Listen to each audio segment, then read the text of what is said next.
नेपाल दर्पणमा साथी जानुका दुवाडीसँगै भोजेन्द्र बस्नेतको नमस्कार। नेपाल दर्पण उज्यालो रेडियो नेटवर्क काठमाडौँमा 90 मेगाहर्जसँगै देशभरि विभिन्न एफएम स्टेसनबाट तथा मोबाइल एप्लिकेसन र अनलाइनबाट संसारभर एकसाथ प्रसारण भइरहेको छ। नेपाल दर्पण सुरु गरौँ मुख्य खबरका शीर्षकहरूबाट। नेपालमा थप 24 जनामा ओमिक्रोन भेरिएन्ट पुष्टि। ओमिक्रोनलाई कमजोर नआक्न विश्व स्वास्थ्य संगठनको चेतावनी। कोरोना संक्रमण पुष्टि हुनेको संख्या आज पनि बढ्यो। ओमिक्रोन फैलन नदिन उच्च सतर्कता अपनाउन प्रधानमन्त्री देउबाको निर्देशन। 60 भन्दा धेरै जिल्लामा एमालेको अधिवेशन सुरु। आउँदो राष्ट्रिय सभा चुनाव प्रतिकूल बने पनि जनमत आफूहरूको पक्षमा रहेको अध्यक्ष ओलीको दाबी। सत्तारूढ गठबन्धनद्वारा संसदको अवरोध हटाउने बारे एमालेसँग छलफल गर्ने जिम्मा प्रधानमन्त्री देउवालाई। दैनिक झण्डै 4000वटा लाइसेन्सको स्मार्ट कार्ड छापिँदै। कार्ड नपाएका सबैले फागुनसम्ममा पाइसक्ने यातायात व्यवस्था विभागको दाबी। हाम्रो पहिलेदेखिको टार्गेट माघ मसान्त हो। माघ मसान्तको 1-1.5 हप्ता 1-2 हप्ता यताउता हुनसक्छ। अब भनौँ न फागुन महिनासम्ममा त सबै पाइन्छ नै।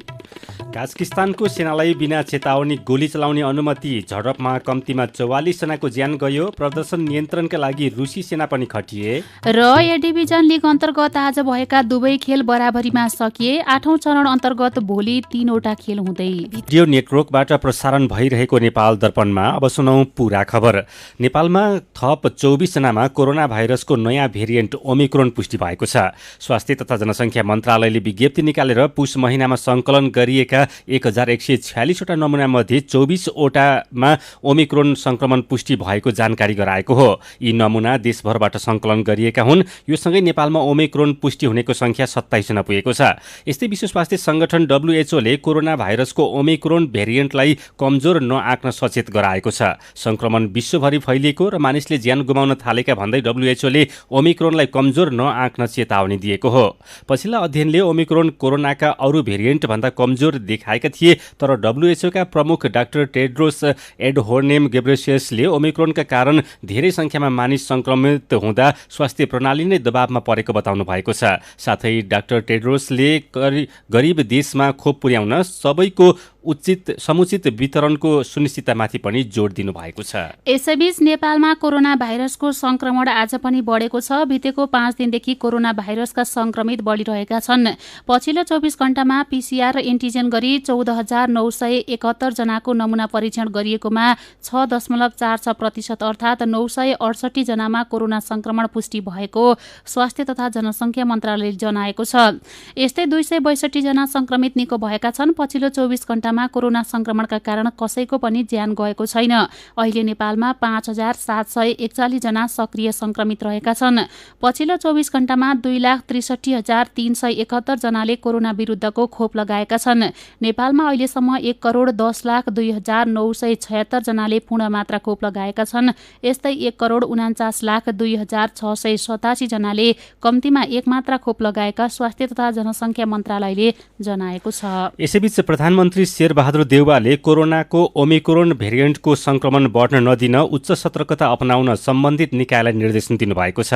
आज बेलुका बसेको कोभिड-19 सङ्कट व्यवस्थापन केन्द्र CCMCC निर्देशक समितिको बैठकमा प्रधानमन्त्री देउवाले ओमिक्रोन भेरिएन्टको संक्रमण बढ्न नदिन र संक्रमितहरूको उपचारमा विशेष ध्यान दिन सम्बन्धित निकायलाई निर्देशन दिनुभएको हो। उहाँले सीमा नाकाहरूलाई चुस्त दुरुस्त बनाउन र संक्रमितको खाना र बस्नको व्यवस्था मिलाउन पनि सचेत गराउनुभयो। संक्रमितहरूको परीक्षण, उनीहरूको उपचारको व्यवस्था र कोभिड विरुद्धको खोप लगाउने कामलाई अझ तीव्रता दिन प्रधानमन्त्रीबाट निर्देशन भएको स्वास्थ्य तथा जनसङ्ख्या मन्त्री विरोध खतिवड़ाले जानकारी दिनुभयो। बैठकले सङ्घीय सरकारले बेहोर्ने गरी संक्रमितहरूको उपचार खर्च तत्कालका लागि भने पालिकाहरूले बेहोर्ने विषयमा पनि छलफल गरेको छ। बैठकले बुस्टर डोज खोप पनि अघि बढाउने अनुमति दिएको छ। बैठकमा कोरोनाको ओमिक्रोन भेरिएन्टको संक्रमण दर बढ्दै गएमा छिट्टै अर्को बैठक बोलाएर स्मार्ट लकडाउन गर्ने विषयमा पनि छलफल भएको मन्त्री खतिवड़ाले बताउनुभयो। अब यसको बढ्ने स्थितिमा चाहिँ नि अब हामीले स्मार्ट लकडाउन भनौँ न, कुन खास पार्ट गरेर पुग्ने हो कि जिल्ला मात्रै गर्ने हो कि कुनै खास अब सिनेमा हल, नाइट क्लबहरू भनौँ अथवा चाहिँ यस्ता अरू चिज पनि हुनसक्छन्, त्यो चिजहरू गर्ने हो कि विद्यालयको हिउँदे बिदा आइरहेको छ त्यसलाई 5-10 दिन लम्ब्याइदिने हो कि कुन पक्षमा हुनसक्छ त्यसलाई होमवर्क गरेर हामी चाँडै नै फेरि यसको बैठक बस्छौँ। यसैबीच दाङको तुलसीपुर उपमहानगरपालिकाले सामुदायिक र संस्थागत विद्यालयहरूमा माघ 3 गतेसम्मका लागि पूर्ण रूपमा पठन पाठन बन्द गर्ने निर्णय गरेको छ। विद्यालयका शिक्षक र विद्यार्थीहरूमा कोरोना संक्रमण दर फैलिएपछि सामुदायिक र संस्थागत विद्यालय माघ 3 गतेसम्म बन्द गर्ने निर्णय गरिएको तुलसीपुर उपमहानगरपालिकाले जनाएको छ। गएको मंगलबार र बिहिबार गरिएको परीक्षणमा तुलसीपुर क्षेत्रका सामुदायिक र संस्थागत विद्यालय गरी 5 वटा विद्यालयका शिक्षक र विद्यार्थीमा कोरोना संक्रमण पुष्टि भएको थियो। यसैबीच पार्टी केन्द्रीय कार्यालयमा कार्यरत कर्मचारीहरूमा कोरोना संक्रमण देखिएपछि नेकपा माओवादी केन्द्रको केन्द्रीय समितिको बैठक आउने माघ 8 गतेसम्मका लागि सारिएको छ। गएको हप्ता 8औं राष्ट्रिय महाधिवेशन सम्पन्न गरेको माओवादीले पदाधिकारी चयनका लागि आउँदो आइतबारका लागि केन्द्रीय समिति बैठक डाकेको थियो। कार्यालयका केही कर्मचारीमा कोरोना संक्रमण देखिएकाले बैठक स्थगित गरेको पार्टी कार्यालयका मुख्य सचिव श्रीराम ढकालले जानकारी दिनुभयो। अध्यक्ष पुष्पकमल दाहाल प्रचण्डले पनि भेटघाट बन्द गराउनु भएको छ। नेकपा एमालेका अध्यक्ष केपी शर्मा ओलीले राष्ट्रिय सभा चुनावको परिणाम आफूहरूको प्रतिकूल आउन सक्ने बताउनु भएको छ। भर्चुअल माध्यमबाट एकसाथ 63 वटा जिल्लाको अधिवेशन उद्घाटन गर्दै अध्यक्ष ओलीले राष्ट्रिय सभा चुनावमा आफूहरूको लागि प्रतिकूल परिणाम आए पनि विपक्षीहरूले एमालेमाथि गर्न सक्ने अन्तिम प्रहार भएको दावी गर्नुभयो। सम्पूर्ण शक्तिहरू मिलेर यति बेला हिजोको जनमत र हिजोको परिस्थितिको दुरुपयोग गरेर अहिले हाम्रा निम्ति अलिकति प्रतिकूल परिणाम राष्ट्रिय सभा निर्वाचनबाट आउन सक्छ। यो आजको जनादेश होइन, आजको जनमत होइन, आजको यथार्थ होइन। यसमा हाम्रो सकारात्मक परिणाम आएन भनेर अनौठो मान्नुपर्ने कुनै आवश्यकता छैन। राष्ट्रिय सभामा रिक्त हुने 19 सदस्यका लागि माघ 12 गते चुनाव हुँदैछ। राष्ट्रिय सभा चुनावपछि हुने चुनावहरूमा एमाले बलियो हुने अध्यक्ष ओलीको दावी छ। एमालेसँग नागरिकको साथ रहेकाले आउने चुनावमा पहिलो राजनीतिक दल बनेर सरकार बनाउने उहाँले बताउनुभयो। पार्टीको हालै सम्पन्न 10औं महाधिवेशनको अध्ययन बिना नै टीका टिप्पणी भइरहेको भन्दै उहाँले असन्तुष्टि जनाउनुभयो। अधिवेशनले पारित गरेको दस्तावेजले लिएको नीति र सिद्धान्तबारे अध्ययन बिना नै विभिन्न टीका टिप्पणीहरू भइरहेको उहाँको भनाइ छ।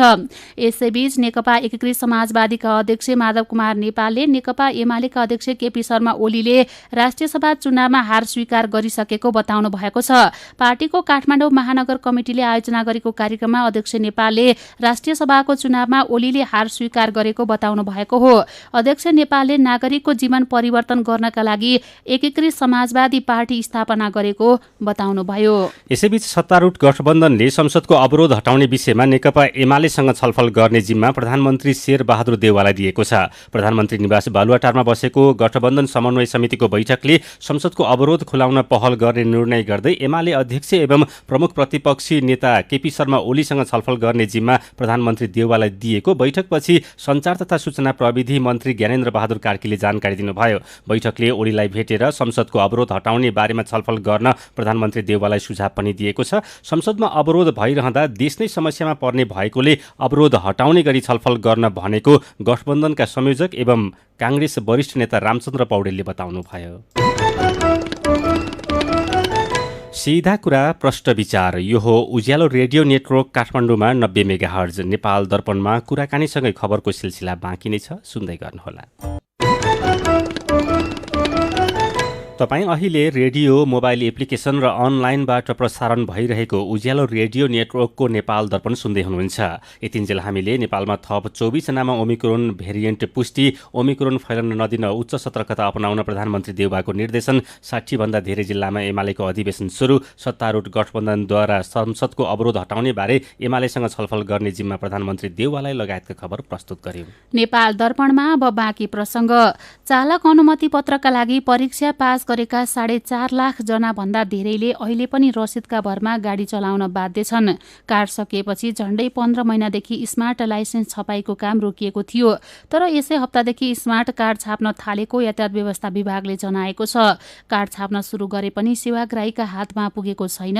साथी मदन पौड्यालले स्मार्ट लाइसेन्स छपाईको काम र वितरण प्रक्रिया के भइरहेको छ भनेर विभागका महानिर्देशक नवराज घिमिरेलाई सोध्नु भएको छ। हामीले 2 शिफ्ट चाहिँ चलाइराखेका छौँ।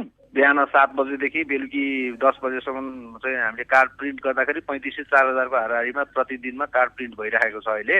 अब त्यो चाहिँ कार्ड अलिकति प्रिन्टको स्पिड बढाउनु पर्ने छ। आज साथीहरूसँग मैले भनेको छु अब 3 सिफ्ट चलाउनु पर्यो। बेलुका चाहिँ बिहान चाहिँ 7 बजेदेखि 1 बजेसम्म, 1 बजेदेखि बेलुका चाहिँ 7 बजेसम्म, 7 बजेदेखि बेलुका चाहिँ 1 बजेसम्म गरेर अलिकति बढाउनु पर्यो भन्ने चाहिँ हाम्रो कुरा भइरहेको छ। अहिले अस्ति हामीले प्रिन्ट गरेर आजसम्म गर्दाखेरि करिब 24-25 हजार हामीले कार्ड प्रिन्ट गरेका छौँ। त्यसमध्ये सबभन्दा बढी एकान्त कुनाको हामीले प्रिन्ट गरेर सकेका छौँ। एकान्त कुनाको करिब 2020 को सबै कार्डहरू सकिसकेको छ। अब 2021 को सुरु गर्दैछौँ भने अरू कार्डहरू जस्तै अब जुम्लाको सबै चाहिँ प्रिन्ट गरेर पठाएका छौँ। जुन थोरै कार्ड भएकाहरूको लागि चाहिँ हामीले प्रायः सबै प्रिन्ट गरेर पठाउँदै पनि आएका छौँ अहिले होइन। यो चाहिँ नियमित भइराखेकै छ। यसअघि चाहिँ कार्ड छपाई थाल्दै गर्दाखेरि दैनिक 10,000 सम्म छाप्न सकिन्छ कि भनेर यातायात व्यवस्था विभागले भनेको थियो। अब त्यो चाहिँ हाम्रो मेसिनको क्यापासिटी चाहिँ घन्टाको 450 को हिसाब गर्दाखेरि चाहिँ हामीले 18 घन्टा चलाउन सक्यो भनेदेखि चाहिँ 10,000 छापिन्छ भन्ने हो।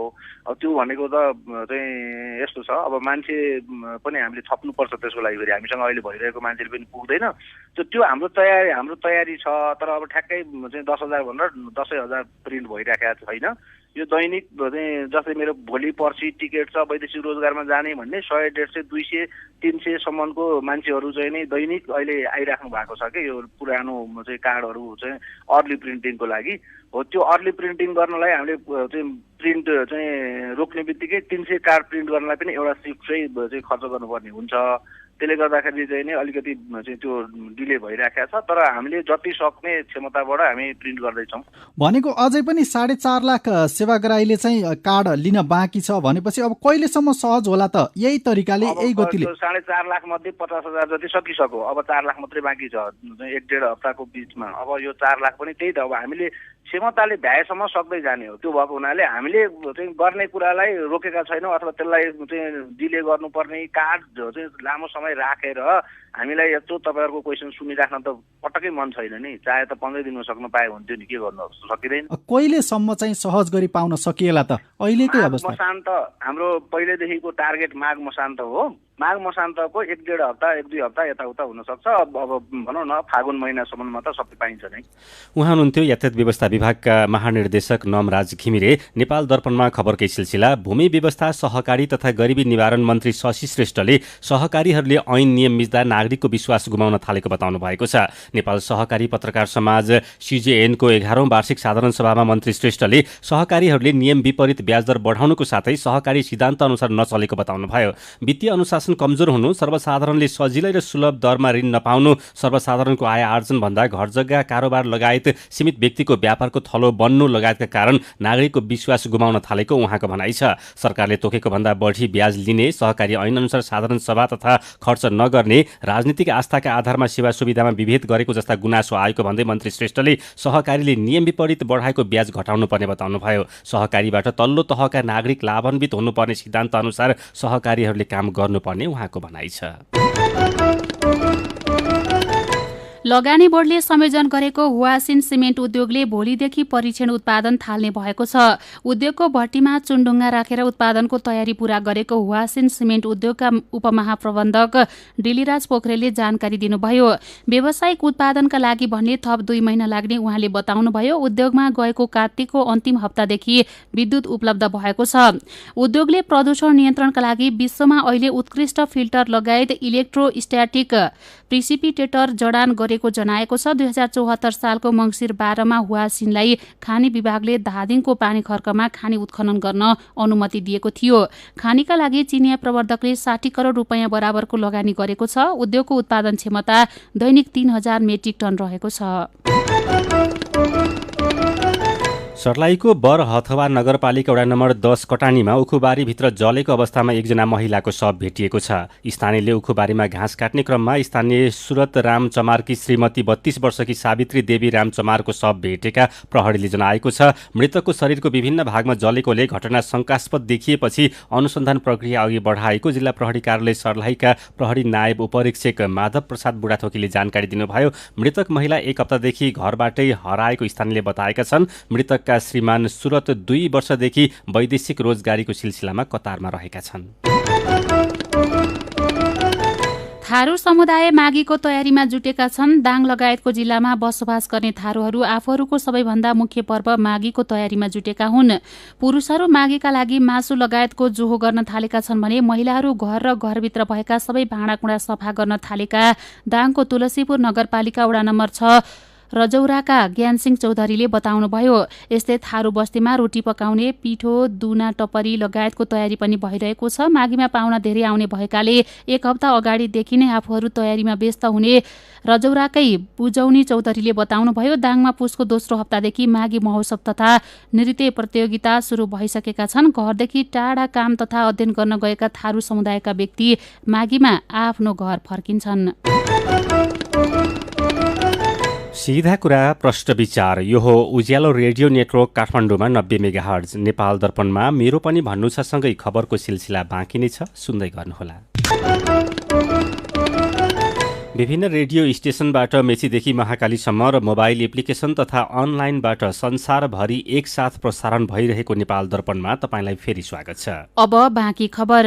राष्ट्रिय सभाको बैठक आउँदो 27 गते दिउँसो 1 बजेका लागि सरेको छ। आउँदो 25 गते आइतबारका लागि बोलाइएको बैठक विशेष कारणवश पुस 27 गते मंगलबारका लागि सारेको संसद सचिवालयले जनाएको छ। पशुपति क्षेत्रमा रहेको धर्मशाला सञ्चालनबारे छानबिन गर्न समिति गठन भएको छ। नारायणहिट्टीमा रेस्टुरेन्ट सञ्चालनका लागि पूर्वाधार बनाउन थालेको बतास समूह अन्तर्गतको आनन्द प्राणीले ठेक्कामा लिएको धर्मशालामा मनपरी भाडा लिने गरेको उजुरीका आधारमा छानबिन समिति गठन भएको हो। संस्कृति, पर्यटन तथा नागरिक उड्डयन मन्त्री प्रेमबहादुर आलेको निर्देशनमा मन्त्रालयले पशुपति क्षेत्र विकास कोषका कोषाध्यक्ष नारायण प्रसाद सुवेदीको संयोजकत्वमा 5 सदस्यीय समिति गठन गरेको छ। समितिलाई 7 दिनभित्रमा प्रतिवेदन पेश गर्न समय दिएको छ। धर्मशालाका विषयमा छानबिनका लागि युवा संघ नेपालको टोलीले पनि मन्त्री आलेलाई आजै ज्ञापन पत्र बुझाएको छ। यस्तै नारायणहिट्टीमा रेस्टुरेन्टका लागि बनाइएका संरचनाहरू भत्काउन थालिएको छ। सप्तरीमा लागु औषधसहित 2 जना पक्राउ परेका छन्। विष्णुपुर गाउँपालिका 4 का श्यामकुमार यादव र तिलाठी कोइलाडी गाउँपालिका 8 का प्रमानन्द महतोलाई राजगढ गाउँपालिका वडा नम्बर 6 मा पक्राउ गरिएको प्रहरीले जनाएको छ। साइकलमा भारतबाट नेपाल आउँदै गरेको अवस्थामा शंका लाएर जाँच गर्दा एसपीएम प्रोभिक्सन लेखिएको 408 थान क्याप्सुल, नाइट्रोबेट 4 थान र डाइलेक्स डिसी 4 वटा बोतल बरामद गरेको प्रहरीले जनाएको छ। खोटाङको जनसेवा सामुदायिक अस्पतालमा डिजिटल एक्सरे सेवा सुरु भएको छ। दिक्तेल, रूपाकोट, मझुवागढी नगरपालिका वडा नम्बर 12 जाल्पाका स्थानीय बासिन्दाले 2060 सालमा स्थापना गरेको सामुदायिक अस्पतालमा पुरानो प्रविधिको एक्सरे उपकरण विस्थापित गर्दै डिजिटल एक्सरे सेवा सुरु भएको हो। नेपाल विद्युत प्राधिकरण इलामले चालु आर्थिक वर्षमा विद्युत महसुल नतिर्ने 1250 ग्राहकको विद्युत लाइन काटेको छ। बत्ती बालेर 2 महिनासम्म पनि पैसा नतिर्ने ग्राहकको विद्युत काटिएको प्राधिकरण इलाम शाखाका प्रमुख देवराज पौडेलले जानकारी दिनुभयो।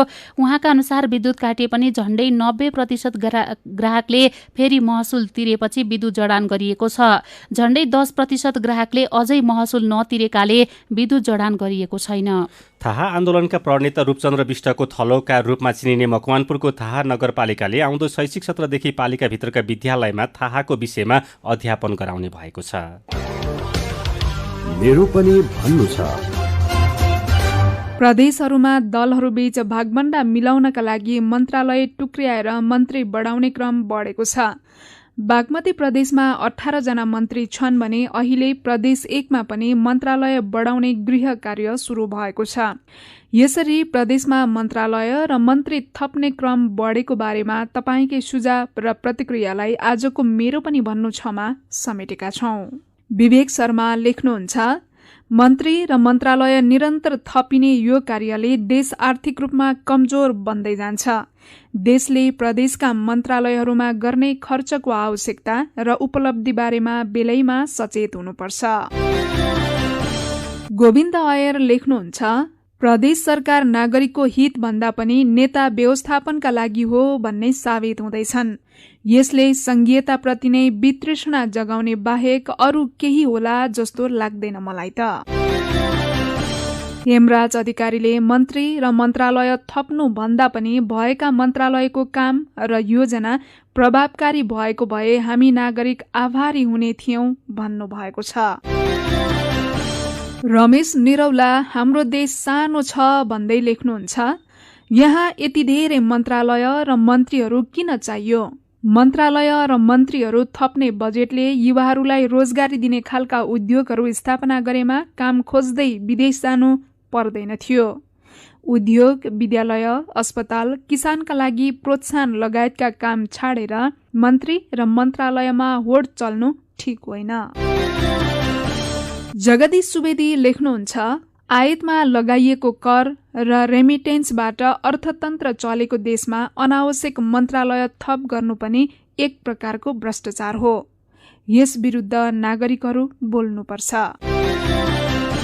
अनि जीवन गुरागाईको प्रतिक्रिया छ, आवश्यक नै परेका कारण मन्त्रालय र मन्त्री थप्ने योजना बनेका होलान्। थपिएका सबैले नागरिकका हितका लागि काम गरिदिउन् भन्ने आग्रह छ। विचारका लागि तपाईलाई धन्यवाद। मेरो पनि भन्नु छ। मेरो पनि भन्नु छ प्रस्तुत गर्दै हुनुहुन्थ्यो साथी सुजता सुनुवार। नेपाल दर्पणमा अब विदेशको खबर। कास्किस्तान सरकारले सेनालाई बिना चेतावनी गोली चलाउने अनुमति दिएको छ। देशभर चलिरहेको विरोध प्रदर्शन र हिंसाको बीच सरकारले सेनालाई यस्तो अधिकार दिएको बीबीसीले जनाएको छ। बिना चेतावनी गोली चलाउन सेनालाई आदेश दिने निर्णयसम्म पुग्नुको कारण भने खुलाइएको छैन। राष्ट्रपति कासिम जोमार्त तोकाएवले 20,000 प्रदर्शनकारीले अलमाटी सहरमा हमला गरेको बताउनु भएको बीबीसीले जनाएको छ। अहिलेसम्म प्रदर्शनकारी र सुरक्षाकर्मी गरी 44 जनाको ज्यान गइसकेको बीबीसीले जनाएको छ। प्रदर्शनमा सहभागी 3,000 भन्दा धेरै पक्राउ परेका छन्। प्रदर्शन भएको क्षेत्रमा अहिले इन्टरनेट सेवा बन्द भएकाले सूचना सम्प्रेषणमा समेत समस्या भएको अन्तर्राष्ट्रिय सञ्चार माध्यमले जनाएका छन्। अमेरिका, बेलायत, फ्रान्ससँगै संयुक्त राष्ट्रसङ्घले समेत संयम अपनाउन अपील गरेको छ। सुरक्षा व्यवस्थाका लागि थप 70 वटा चेक पोस्ट राखिएका छन्। इन्धनमा भएको मूल्य वृद्धिको विरोधमा कास्किस्तानमा नागरिकले प्रदर्शन गर्दै आएका छन्। आन्दोलनमा विदेशीको घुसपैठ भएको कास्किस्तानको सरकारी पक्षले दाबी गरेको छ। रुसले नेतृत्व गरेको सैन्य बल पनि कास्किस्तान पुगेको छ। राष्ट्रपति कासिम जोमार्ट तोकाएभले हिंसात्मक गतिविधि नियन्त्रण गर्न 2500 रुसी सेनाको सहयोग लिएको बताउनु भएको छ। अब खेल खबर।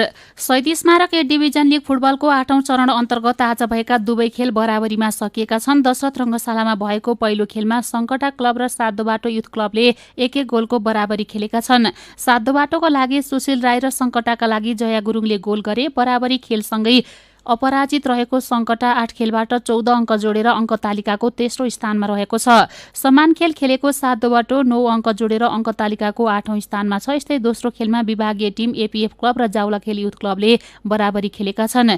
एपीएफ र जाउलाखेलले गोलरहित बराबरी खेल्दै अङ्क बाँडेका हुन्। आजको बराबरीसँगै एपीएफले 8 खेलमा 7 अङ्क जोडेको छ। एपीएफ 10औं स्थानमा छ। यस्तै 8 खेलमा 8 अङ्क जोडेको जाउलाखेल 9औं स्थानमा छ। 8औं चरण अन्तर्गत भोलि 3 वटा खेल हुँदैछन्। भोलि दिउँसो 1 बजे दशरथ रङ्गशालामा मचिन्द्र फुटबल क्लब र फ्रेन्ड्स क्लब खेल्नेछन्। यस्तै पोखरा रङ्गशालामा दिउँसो 2 बजे मनाङ मर्स्याङदी क्लब र च्यासल युथ क्लब तथा दशरथ रङ्गशालामा बेलुका 4:45 बजे न्युरो टिम र त्रिभुवन आर्मी क्लब खेल्नेछन्। खेल खबरसँगै उज्यालो रेडियो नेटवर्कबाट प्रसारण भइरहेको नेपाल दर्पणको समय सकिने लागेको छ। बिदा हुनु अघि आजका मुख्य खबरका शीर्षकहरू फेरि एकपटक। नेपालमा थप 24 जनामा ओमिक्रोन भेरिएन्ट पुष्टि। ओमिक्रोनलाई कमजोर नआक्न विश्व स्वास्थ्य संगठनको चेतावनी। कोरोना संक्रमण पुष्टि हुनेको संख्या आज पनि बढ्यो। ओमिक्रोन फैलन नदिन उच्च सतर्कता अपनाउन प्रधानमन्त्री देउबाको निर्देशन। 60 भन्दा धेरै जिल्लामा एमालेको अधिवेशन सुरु। आउँदो राष्ट्रिय सभा चुनाव प्रतिकूल बने पनि जनमत आफूहरूको पक्षमा रहेको अध्यक्ष ओलीको दाबी। सत्तारूढ गठबन्धनद्वारा संसदको अवरोध हटाउने बारे एमालेसँग छलफल गर्ने जिम्मा प्रधानमन्त्री देउवालाई। दैनिक झण्डै 4,000 वटा लाइसेन्सको स्मार्ट कार्ड छापिँदै कार्ड नपाएका सबैले फागुनसम्ममा पाइसक्ने यातायात व्यवस्था विभागको दाबी। कास्किस्तानको सेनालाई बिना चेतावनी गोली चलाउने अनुमति। झडपमा कम्तीमा 44 जनाको ज्यान गयो। प्रदर्शन नियन्त्रणका लागि रुसी सेना पनि खटिए। र ए डिभिजन लिग अन्तर्गत आज भएका दुवै खेल बराबरीमा सकिए। 8औं चरण अन्तर्गत भोलि 3 वटा खेल हुँदै। आजको नेपाल दर्पण सकिएको छ। प्रविधिमा साथ दिने साथी सङ्घर्ष विष्टसँगै हामी जानुका दुवाडी र भोजेन्द्र बस्नेत पनि बिदा हुन्छौँ। कोरोना विरुद्धको खोप लगाउन छुट्नु भएको छ भने आफ्नो ओडामा सम्पर्क गर्नुहोला। नमस्कार।